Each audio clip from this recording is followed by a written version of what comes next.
Hey guys, what's going on? It's Sworn Random here, and welcome to another Weapons Spotlight video. Now, in the next couple episodes, I'm going to be going over the Remembrance weapons and the Remembrance items, stuff like that. If you don't know what that is, then you will eventually if you just keep playing the story. If you do know what they are, then you may not have gotten necessarily to some of the ones I'm going to show off. So I will start by saying spoiler warnings ahead, lots of spoiler warnings ahead. I have now officially beaten the game, so any location I go to might be just a little different than a location in your game. Take that as you will.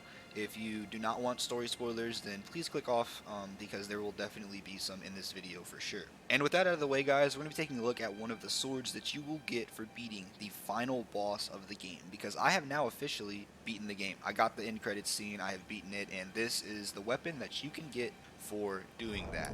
One of two, actually. It is the Sacred Relic sword, and this thing looks awesome. The tip of it was glowing because of the message appraisal, but this is what it looks like.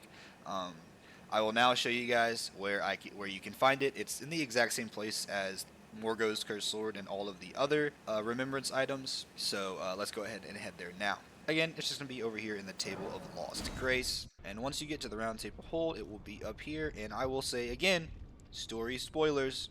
Alright, that was your last chance. We're going in. So, after you've beaten the game, and you will have the option to get this sword, this lady is dead. Just because she has died does not mean you cannot interact with her anymore. You can interact with her anymore.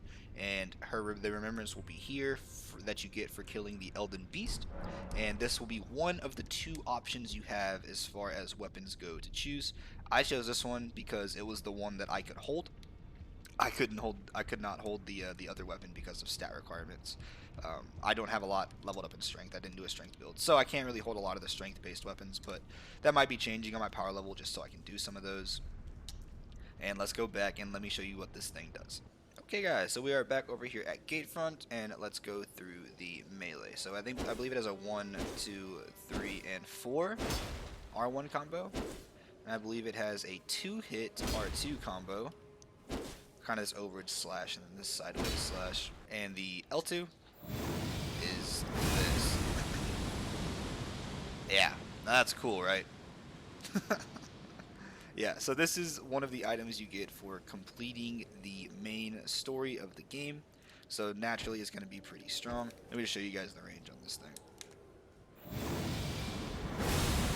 Notice how much FP it takes to use this as well. Yeah, this thing is absolutely crazy.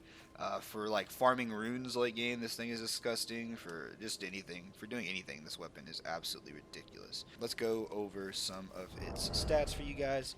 Physical attack power of 118, holy attack power of 76. This scales with an E in strength, a D in dexterity, and a D in faith. Its attributes acquired are a 14 in strength, a 24 in dexterity, and a 22 in faith.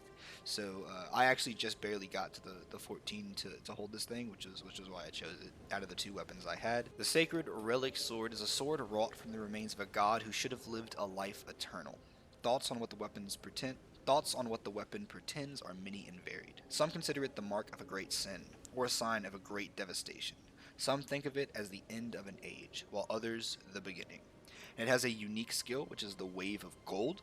Imbue the sword with bygone golden glory, then fire it at foes. A wide golden wave fans out forward, sweeping through all enemies caught in its path. So yeah, they say that this god should have lived eternally. They say that this might be a great sin, devastation, the beginning of an age, the end of an age. Yeah, it is a very, very cool and unique sword, and it also just looks awesome. This thing looks great. But yeah, guys, if you have the remembrance from the Elden Beast and you were thinking about grabbing this sword, I do think it is a really, really cool sword with a really, really unique ability. I can imagine this thing's kind of devastating in both PvP and PvE combat. But without further ado, let's get to me slaughtering this camp so you guys can see some gameplay of it.